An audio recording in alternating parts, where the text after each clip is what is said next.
Jewelleries లో gratitude sale March 8 నుంచి 11 వరకు ఫ్లాట్ 50% ఆఫ్ ఆన్ విఏ.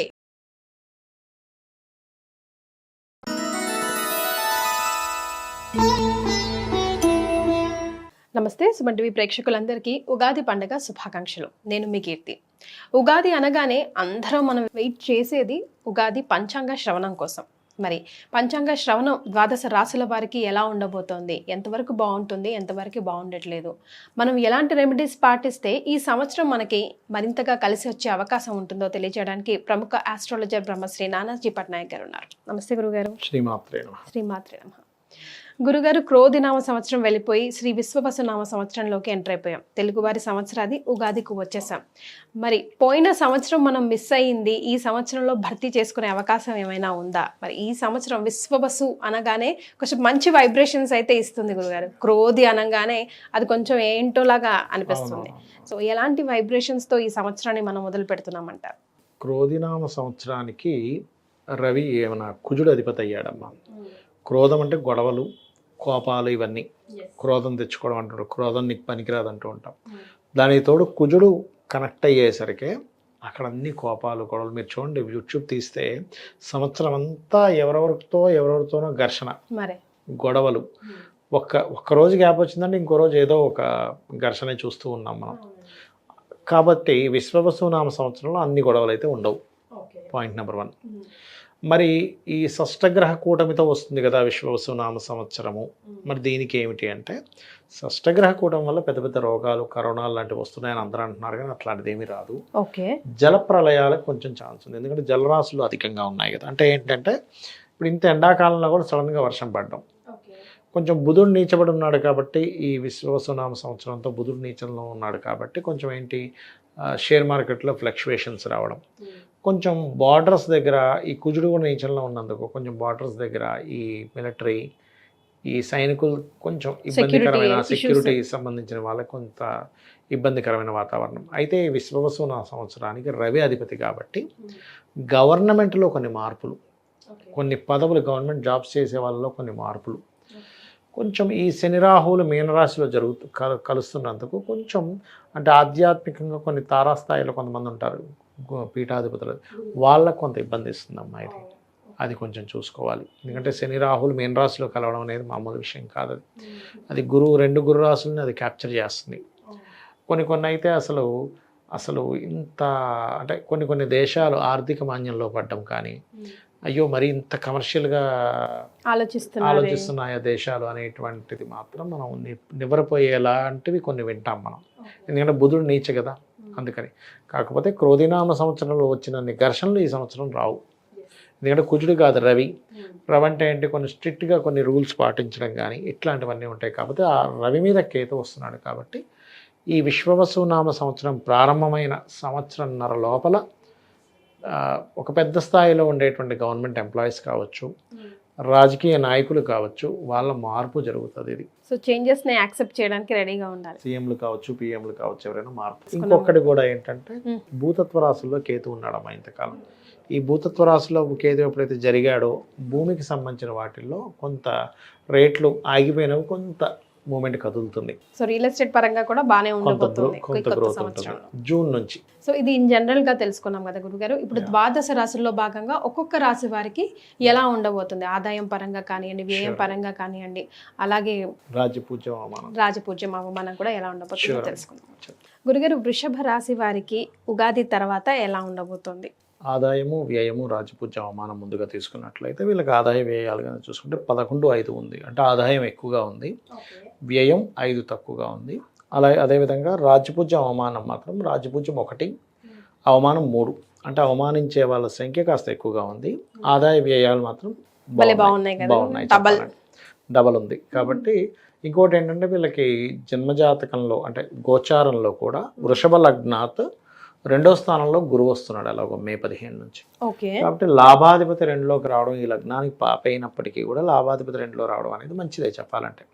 ఎంతైనా న్యాచురల్గా గురువుకు ఉండేటువంటి లక్షణాలు కొన్ని ఉంటాయి కాబట్టి ఆయన కూడా ఫైనాన్షియల్ సపోర్ట్ చేస్తున్నాడు.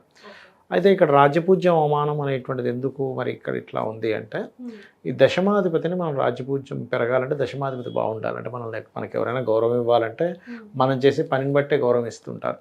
కాబట్టి ఈ శని యొక్క ప్రభావం లాభస్థానంలో ఉంటున్నాడు శని, అది కూడా మంచిదే చెప్పాలంటే. కాకపోతే రాహుతో ఉంటున్నాడు ఫస్ట్ 2 months. ఓకే. కాబట్టి కాస్త రాహు దశమంలో కూడా వెళ్తున్నాడు. కాబట్టి కాస్త దుర్గా ఆరాధన చేయడము, రాహు శని గ్రహాల దగ్గర దీపారాధన కనుక చేసినట్లయితే కూడా వీళ్ళకి రాజ్యపూజ్యం పెరుగుతుంది. ఇక అవమానం విషయం కనుక చూసుకున్నట్లయితే చంద్రగ్రహ ప్రభావం వల్ల వీళ్ళకి అవమానాలు పెరగడం తగ్గడం జరుగుతూ ఉంటాయి.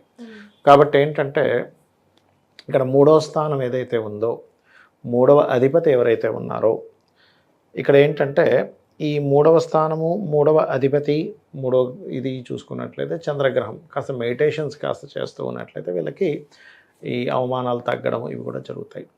ఇక మిగతా అంశాలు కనుక చూసుకున్నట్లయితే వీళ్ళ జన్మజాతకంలో ప్రధానంగా 4వ స్థానం ఏదైతే ఉందో, అంటే విద్యాస్థానము, ప్రాపర్టీ యోగం అనేటువంటి చూసుకున్నట్లయితే వీళ్ళు ఏదైనా ప్రాపర్టీ తీసుకోవాలనుకుంటే ఈ సంవత్సరంలో జూన్ లోపలే తీసుకోవాలన్నమాట. ఓకే. జూన్ దాటిన తర్వాత తీసుకోకూడదు. ఎందుకంటే 4వ స్థానంలో కేతు వస్తున్నాడు. కేతు ఎప్పుడైనా 4వ స్థానంలో ఉన్నప్పుడు ఆ టైంలో తీసుకునే ప్రాపర్టీ ఏదో లిటిగేషన్స్ ఏర్పడము, అక్కడ ఏదైనా దోషం ఉండడం జరుగుతూ ఉంటుంది. కాబట్టి ఇది ప్రధానంగా గుర్తుపెట్టుకోవాలి. సో జూన్ లోపలే ఇల్లు స్థలం మీద ఏదైనా సరే తీసేసుకోవడం మంచిది. అదేవిధంగా వివాహ సంబంధించిన విషయాలు కూడా వీళ్ళు పర్టికులర్గా వీళ్ళకి 7వ అధిపతి అంటే సప్తమాధిపతి 3వ స్థానంలో నీచంలోకి వెళ్తున్నాడు. కాబట్టి ఏదైనా అగ్రిమెంట్స్ రాసుకోవడము, అదేవిధంగా వివాహ సంబంధించిన నిర్ణయాలు ఫస్ట్ 3 months అవాయిడ్ చేయడం మంచిది వీరికి. ఎందుకంటే ఈ సప్తమం అనేటువంటిది వివాహ స్థానం. ఈ వృషభ లగ్నం నుంచి సప్తమాధిపతి కుజుడు నీచంలో పడుతున్నాడు, అండ్ 12వ అధిపతి కూడా నీచంలో ఉంటున్నాడు. వివాహము, వివాహ జీవితం ఈ 2 విషయాల్లోని మొదటి 3 నెలలు వీళ్ళు ఖచ్చితంగా జాగ్రత్తగా ఉండాలి. అది వెళ్ళి అంటే ఇప్పుడు ఒక వివాహ సంబంధం తొందరపడి చాలామంది ఏం చేస్తుంటారంటే చాలా చూసేసాం విసిగిపోయి ఏదోడు కానివ్వండి అంటారు. అక్కడే వాళ్ళు రాంగ్ స్టెప్ పడుతుంది. అందులో పర్టికులర్గా ఈ 7th లార్డ్ ఎవరికైనా నీచంలో ఉన్నప్పుడు ఇటువంటి నిర్ణయాలు తీసుకుంటే మరింత డ్రాస్టిక్ ఇబ్బందులు పడతారు. మొత్తం లైఫ్కి ఎఫెక్ట్ పడుతుంది. ఎందుకంటే ఒక జీవిత భాగస్వామి, మంచి జీవిత భాగస్వామి వస్తే లైఫ్ బాగుంటుందమ్మా. మంచి జీవిత భాగస్వామి రాకపోతే ఇబ్బంది పడతారు. అట్లాగే 3వ స్థానంలో కుజుడు ఎప్పుడైతే ఉన్నాడో, ఈ 3వ స్థాన కుజుడు ఏమవుతుందంటే ఈ మీరు ఇచ్చిపుచ్చుకోవడాలు, అగ్రిమెంట్స్ విషయంలో కూడా కొంత జాగ్రత్తగా ఉండాలి. అన్నదమ్ములతో తెలియని చిన్న చిన్న ఘర్షణలు పడడము ఇట్లాంటివి కాస్త ఎక్కువగా ఉంటుంటాయి. అది మెయిన్గా చూసుకోవాలి. అలాగే రాజకీయ నాయకులు జూన్ వరకు కొంత జాగ్రత్తగా ఉండాలి. ఎందుకంటే పంచమంలో కేతువు కదా. రాజకీయ నాయకులు కానివ్వండి, కొంచెం సంతానం కోసం IVFలు IUIలు చేయించుకునేవారు కానివ్వండి, ఈ ఒక అంశంలో కొంత జాగ్రత్తగా ఉండాలి చూసుకున్నట్లయితే. అది లైక్ వెళ్ళొద్దా ఆప్షన్కి ఇప్పుడు గురుగారు? టైం వెళ్ళకపోవడమే మంచిది. జూన్ తర్వాతే వెళ్ళడం మంచిది. ఈ ఆల్రెడీ ఇప్పుడు ప్రెగ్నెన్సీతో ఉన్నారు, వీళ్ళకి ఎఫెక్ట్ పడకుండా ఉండాలంటే గణపతి ఆరాధన ఎక్కువగా చేస్తూ ఉండాలి. సహజంగా వీళ్ళు ఏంటంటే పంచమంలో కేతు ఉన్నందుకు జూన్ వరకు గణపతి ఆరాధన చేయడము రెగ్యులర్గా వీళ్ళు చేసుకోవాల్సింది మాత్రం విష్ణు సహస్రనామాలు ఎక్కువగా చేసుకుంటూ ఉండాలి. ఎంత విష్ణు సహస్రనామాలు ఆరాధన చేస్తే అంత బాగుంటుంది. అది కాకుండా వీళ్ళకి షష్టగ్రహ కూటమి 11వ స్థానంలో ఏర్పడింది కాబట్టి వ్యాపారాల్లో లాభాలు ఎక్కువగా వస్తాయి వీరికి.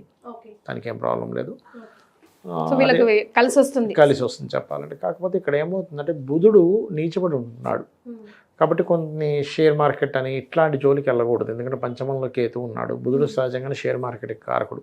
ఇప్పుడు మనకి కొత్త సంవత్సరంలో కూడా ఏంటంటే షేర్ మార్కెట్ ఫ్లక్చువేషన్స్ ఎక్కువ అవుతాయి బాగా ఈ విశ్వవసునామ సంవత్సరంలో. కాకపోతే గత సంవత్సరంతో పోల్చుకుంటే గత సంవత్సరం మన క్రోధినామ సంవత్సరం. ఆ క్రోధాలు, ఈ గొడవలు ఎక్కువ ఉండవు, గొడవలు తగ్గుతాయి, కానీ ఇవి మాత్రం కాస్త యూనివర్సల్గా పెరుగుతాయి. ఈ share market up and downs కానివ్వండి, ఆర్థిక మాంద్యాలు ఇవి పెరుగుతుంటాయి బుధుడు నీచం వల్ల మెయిన్గా అక్కడ. అది బట్ ఓవరాల్గా వీళ్ళకి చూసుకుంటే అన్ని రకాల లాభాలు అయితే ఉన్నాయని చెప్పుకోవచ్చు. బట్ వీళ్ళు ఏంటంటే ఎంత విష్ణువుని ఆరాధిస్తూ ఉంటే మొదటి నెల కొంచెం మొదటి 1-2 నెలలు మనకి పంచమంలో కేతు ఉండడము, బుధుడు నీచపడ్డము, ఇదేంటంటే పర్టికులర్గా రాజకీయ నాయకులకి, గర్భవతులకి, ఈ ఏదైనా ఒక ప్లానింగ్ చేసేవాళ్ళు కొంచెం జాగ్రత్తగా ఉంటే సరిపోతుంది. ఓకే. సో వీళ్ళు ఇన్ జనరల్గా అందరూ పాటించవలసిన రెమెడీస్ విష్ణు సహస్రనామాలు అండ్ కందులు పెసలు దానంగా ఇస్తూ ఉండాలి. గోవులకి గోంగూర, క్యారెట్స్ తినిపిస్తుండాలి. ఇట్లాంటివి చేసుకుంటున్నట్లయితే ఖచ్చితంగా బాగుంటుంది వీరికి. ఓం నమో నారాయణాయ అనే మంత్రము, ఓం గణాధిపతయే నమః అనే మంత్రం చక్కగా పనిచేస్తుంది వీరికి. రైట్. సో శ్రీ విశ్వవసునామ సంవత్సరంలో వృషభ రాశి వారికి ఎలా ఉండబోతుందో గురుగారు చెప్పారు. అలాగే ఎలాంటి రెమెడీస్ పాటిస్తే ఉన్న డిస్టర్బెన్సెస్ కూడా అంత సునాయాసంగానే దాటేసేయవచ్చు అని కూడా చెప్తున్నారు. చాలా సంతోషం గురుగారు. ధన్యవాదాలు. శ్రీమాత్రే నమః. శ్రీమాత్రే నమః.